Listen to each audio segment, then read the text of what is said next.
Būtībā tā ir lietotne, kas kategorizē jau vairāk nekā 14,000 avotu, izmantojot ne tikai analītiskus, bet arī cilvēciski noteiktus kritērijus. Tas nozīmē, ka vienmēr ir cilvēks, kas pārbauda un pārskata informāciju. Kas izmantoja manas Telegram kopienas gadiem ilgo faktu pārbaudes darbu, lai apmācītu sistēmu.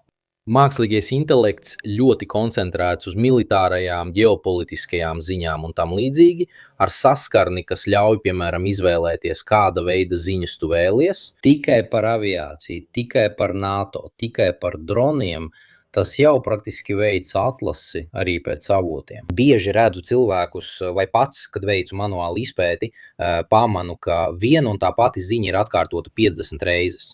Tu nekad nezini, kas ir avots. Vai tā ir Republika? Nē, pagaidi. The Washington Post? Nē, varbūt AP, lai noskaidrotu. Lūk, mūsu lietotne ņem tikai oriģinālo ziņu, tā nedod tev 51 un tās pašas lietas versijas.